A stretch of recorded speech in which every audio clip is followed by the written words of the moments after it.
नमस्कार, knocking-news.com में आपका स्वागत है। मैं हूं गिरिजेश वशिष्ठ। बांग्लादेश की खबर सुन रहे हैं आप, भारत की खबर भी सुन रहे हैं और बांग्लादेश की जो खबर आई है उस खबर के बहाने से भारत में भी कुछ खेल करने की कोशिशें हो रही हैं। शाम तक कुछ ट्वीट आए जिसमें कहा गया कि बांग्लादेश में माइनॉरिटीज़ के ऊपर हमले शुरू हो गए हैं, जबकि मैंने आपको बताया कि बांग्लादेश में माइनॉरिटीज़ के रिजर्वेशन का कोई विरोध ही नहीं कर रहा था।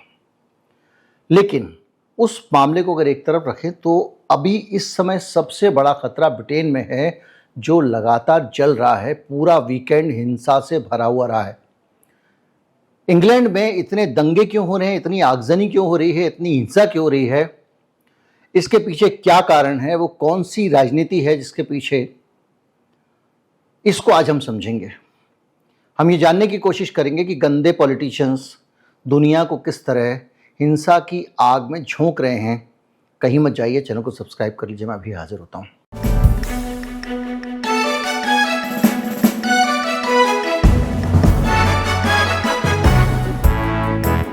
साउथपोर्ट एक इलाका है और इस इलाके में एक किशोर लड़के ने एक डांस स्कूल में जाने वाली 3 लड़कियों को चाकू मार दिया और इस घटना के बाद लड़कियों की मौत हो गई। इस घटना के बाद ब्रिटेन जलना शुरू हो गया। कैसे चला? दरअसल जो फार राइट्स हैं, दक्षिणपंथी हैं ब्रिटेन के, उन लोगों ने इस घटना को बगैर देखे भाले सोचे समझे कम्युनल नैरेटिव चलाना शुरू कर दिया, जैसा हम अपने यहाँ देखते हैं, और कहना शुरू कर दिया कि ये अंजाम एक माइग्रेंट ने किया है, मतलब जो शरणार्थी आए हैं उसने किया है और मुस्लिम माइग्रेंट ने किया है।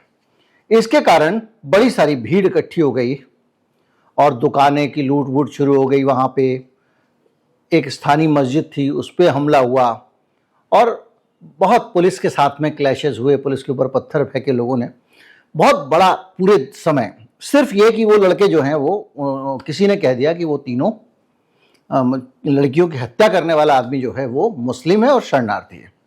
31 तारीख को एक नया नारा, एनफ इज एनफ, बहुत हुआ, निकल गया और उसके बाद में एंटी माइग्रेशन रैली निकलनी शुरू हो गई। टॉमी रॉबिन्सन को आप जानते हैं, बहुत बड़े नेता हैं, और वो पहुंच गए डाउनिंग स्ट्रीट पे, यानी ब्रिटेन के प्रधानमंत्री का जो निवास है वहाँ पे, और वहाँ पे ज़बरदस्त प्रदर्शन हुआ। 2 अगस्त को फिर साउथपोर्ट में एक तमाशा हुआ और साउथपोर्ट में फिर एक मस्जिद को निशाना बनाया गया, उसको तोड़फोड़ दिया गया, उसके अंदर लोग घुस गए। वहाँ से भी कुछ रिटेलिएशन हुआ और बाद में पुलिस जब वहाँ उनको रोकने के लिए पहुंची तो पुलिस के ऊपर भी लोगों ने हमला किया। इसके अलावा 3 अगस्त, देखिए लगातार चलते जा रहा है, एक दिन बीच में गैप हुआ है आपका 1 अगस्त का। इसके अलावा 3 अगस्त को आ जाइए। 3 अगस्त को 5-6 जगह दंगे हुए हैं। 2 अगस्त को 2 जगह हुए हैं, एक तो लिवरपूल में हुआ है, दूसरा सुंदरलैंड में हुआ है।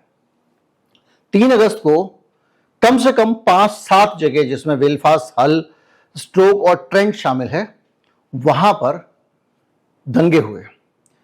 2 तरह के विचार ब्रिटेन में चल रहे हैं। उसमें एक विचार है जो कहता है कि जो इमिग्रेंट्स हैं, यानी जो शरणार्थी हैं, उनको यहां से भगाओ, और कई जगहों पर इन दक्षिणपंथियों के खिलाफ प्रदर्शन शुरू हुआ कि ये गुंडागर्दी नहीं चलेगी।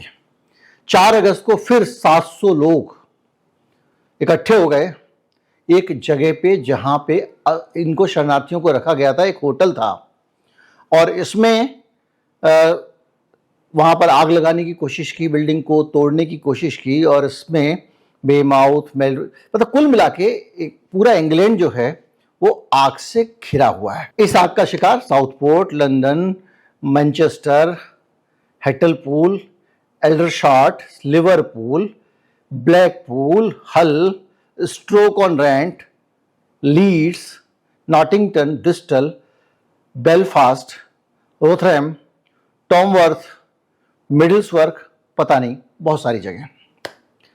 अब ये दंगे हुए क्यों? मैंने आपको बताया कि वहाँ के जो घनघोर दक्षिणपंथी लोग हैं, जैसे कि टेलर स्विफ्ट, इन लोगों ने आग लगाने का काम किया और बगैर कंफर्मेशन किए घोषित कर दिया कि मारने वाला एक मुसलमान शरणार्थी है।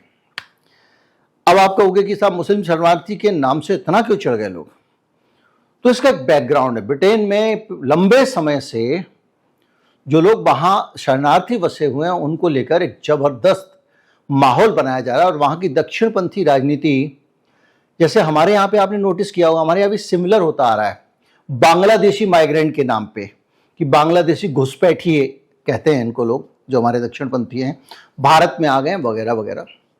और एक कॉन्फ्रेंस में मैं गया था, हिंदू धर्म की कॉन्फ्रेंस थी, वहाँ पे मैंने विवेकानंद के आदर्शों के बारे में बात की थी। एक सज्जन फूट पड़े, आप जानते हैं कितने बांग्लादेशी हैं दिल्ली और उसके आसपास, घेर रखा उन्होंने दिल्ली को, किसी भी दिन चढ़ाई कर देंगे, जो भी है।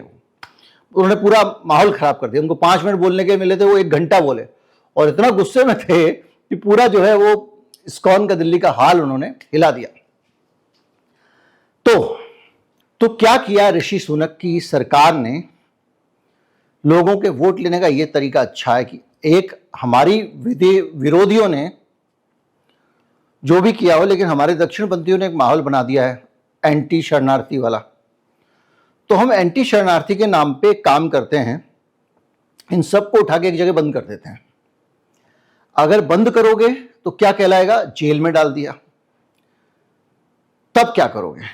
इन्होंने क्या किया, अफ्रीका में एक देश है रवांडा, उसके साथ समझौता किया और रवांडा से जमीन ले ली, और वहां रवांडा में बाकायदा इन्होंने रहने के लिए शरणार्थी कैंप बनाए, कमरे वमरे बनाए पक्के, और इन सब लोगों को रवांडा में पोर्ट कर देना था इनको, ताकि हमेशा हमेशा के लिए शरणार्थियों को बाहर भेजने का क्रेडिट ऋषि सुनक को मिल जाए।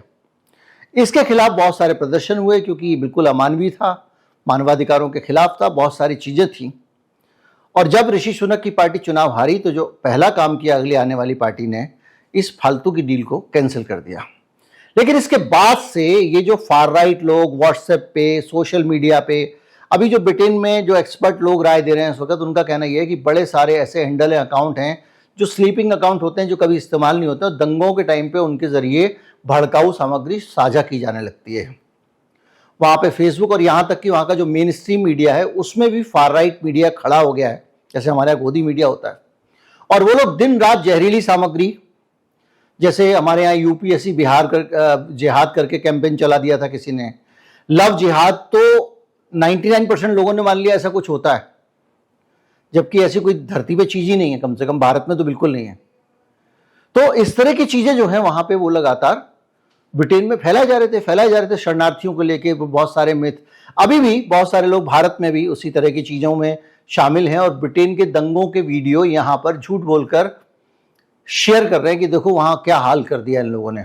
बहरहाल 50 से ज्यादा पुलिस अधिकारी घायल हुए हैं, पुलिस लगी हुई है रोकने में। 378 लोगों को गिरफ्तार किया गया है। एंड्रू टेट करके एक वहां पे अमेरिका के व्यक्ति हैं, बहुत इन्फ्लुएंशियल आदमी हैं, उन्होंने हमलावर को सबसे पहले उन्होंने बताया था कि ये जो है वो अवैध घुसपैठिया है और मुसलमान है। एंड्रू टेट ने पूरे ब्रिटेन को चला दिया, आप सोचिए। इस बीच में आग में घी डालने का काम एलन मस्क ने कर दिया। एलन मस्क ने कहा कि सिविल वॉर इज इनएविटेबल, यानी जो गृह युद्ध है उसको टाला नहीं जा सकता, इससे वहां पे और आग लग गई। तो कुल मिला के सूतना कपास चूल्हाओं में लट्ठम लट्ठा, और कितने भरे हुए रहे होंगे लोग, इससे अंदाजा लगा लीजिए कि एक घटना आई तो पूरा ब्रिटेन जल उठा, पूरा यूके जल उठा। तो ये भरे हुए कैसे थे? एक होता है भरे हुए कि भैया कोई आपको रोज रोज परेशान करे और आप उससे भरे हुए बैठे हो कि कभी मौका मिले तो मैं इसका मुंह तोड़ूंगा। दूसरा ये होता है कि कोई आपके कान भरे किसी के खिलाफ, और नौबत ये आ जाए कि एक दिन आपसे बर्दाश्त ना हो और आप निकल पड़ो। इस केस में वो आदमी आपको परेशान नहीं कर रहा है, उस आदमी ने आपका कुछ नहीं बिगाड़ा है, लेकिन आपके कान भरे जा रहे हैं, भयंकर कान भरे जा रहे हैं। इतने कान हमारे यहां पे भी व्हाट्सएप यूनिवर्सिटी ये वो दिन रात कान ही भर रहे हैं, और वो कान भरते भरते झूठ बोला जाता है। संसद में भी लोग झूठ बोल देते हैं। एक बयान आया कि पाकिस्तान में हिंदुओं की संख्या जब पाकिस्तान 1947 में आजाद हुआ तो इतनी थी और अब इतनी रह गई है। अब संसद में गृह मंत्री बोल के चल दिए, किसी ने फैक्ट चेक भी नहीं किया। भैया जनगणना जब 51 में हुई तो तुम पाकिस्तान की हिंदू आबादी, उसके बाद तो बंटवारा हो गया, बंटवारे में जो 41 की जनगणना थी उसके आंकड़ों को लेकर आप बता रहे हो कि 47 में पाकिस्तान में इतने हिंदू होते थे और अब इतने ही रह गए। अगर बताने थे तो 51 की जनगणना ले लेते, आइडियल तो होता था 61 से तुलना करते आप। तो ऐसे भड़काऊ चीजें, रोज रोज बयान, आपने हमारे यहाँ तो बहुत बड़े बड़े नेता भी ये सब करते हैं, आपने प्रधानमंत्री के बयानों में भी देखा है। तो ये कान भराई जो है ना, अलग अलग जगहों पे अलग अलग तरीके से की जा रही है, चूंकि ये फार्मूला चल निकला है पॉलिटिक्स में, लोगों को ये समझ में आया कि इसको स्टाइल से बेच सकते हैं हम। तो हर जगह जो दक्षिणपंथी पॉलिटिशियंस हैं उन्होंने ये तरीका अपना लिया है कि किसी एक कम्युनिटी को, जैसे उसने यहूदियों को टारगेट कर लिया था हिटलर ने, ऐसे किसी एक कम्युनिटी को आप टारगेट करो, टारगेट करने के बाद उसके पीछे पड़ जाओ और उसके बारे में रोज मिस इन्फॉर्मेशन दो, और दूसरी कम्युनिटी जो मेजॉरिटी कम्युनिटी है, जो कम्युनिटी ज्यादा संख्या में है, उसका विवेक को हर लो और उसको इतना भड़का दो कि वो जब आप कहोगे वैसे दौड़ पड़े।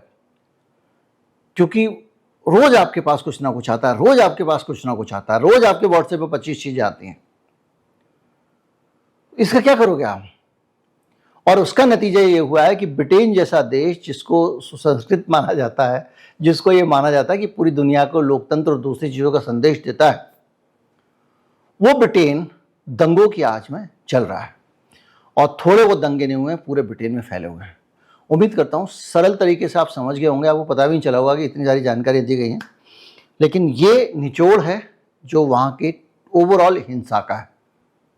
दोस्तों तक पहुँचाएं और शेयर करने के साथ साथ या तो लाइक या फिर सब्सक्राइब या फिर शेयर, 3 में से 2 चीज़ें कर दें।